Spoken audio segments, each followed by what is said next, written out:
So then, Abbo, another convincing performance today in a 4-1 win. Yeah, well, I'm not sure it was convincing. The first half was very sloppy.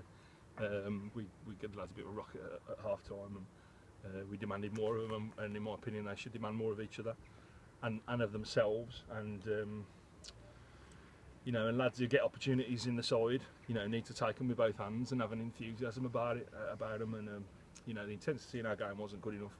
And I think that's the key word for the day is enthusiasm. And we probably, for some reason, lacked that a little bit in the first half, but it's far better second half for a few reasons. Not more so than Neil McKenzie, to be honest. Too, I think today is the illustration of you know, a good player that wants to be a good player all the time. And we say to the guys that, you know, that's how they should be. That they should be driven to be the best player they can be all the time, every game, not just when they feel like it. And we can't afford to play and contest portions of games like that, especially when we play against better sides. But the second half was far better and a good result.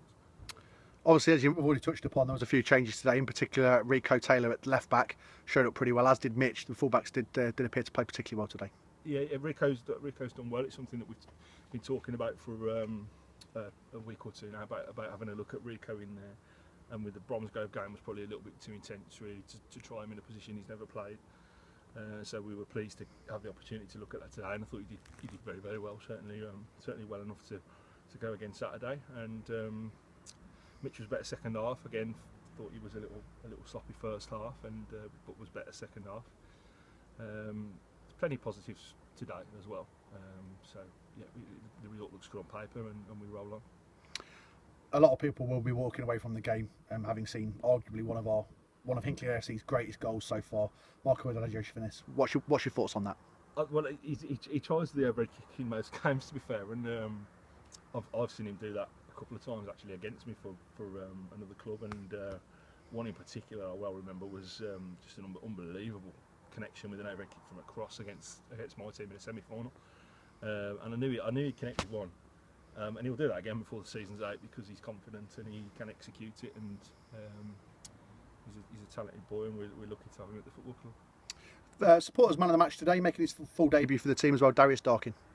Good player, good engine, good technical ability, good spatial awareness, good distribution. Plays difficult passes, difficult forward passes. Darius he's a good player, good acquisition for us. I think he gives us a little bite as well, tenaciousness in midfield that we maybe lack a little bit with the blend we've got. We've got great attributes, but that's one thing that that's one attribute that you may be missing in our selection of players. So I think he complements what we've got with Neil and Nathan, and it's a good acquisition, and he's a very good player. And I tell you, you'll see far better than that as well. If people are impressed with that today, then they'll be really pleased in the coming months. It seems a bit of a strange one because this is a departure from cup football. There appears to be more cup matches at the moment than there are league matches, but it is cup action again this coming Saturday. Yeah, and a tournament that we're taking very seriously, the Vars this year. We've got our first two draws. We obviously know what our pathway is. If we can be successful on Saturday, it's a game with Bromyard at home, which again is it's a good draw for us. It's a game that we should be confident going into, and gives us potential route into the first round proper. So.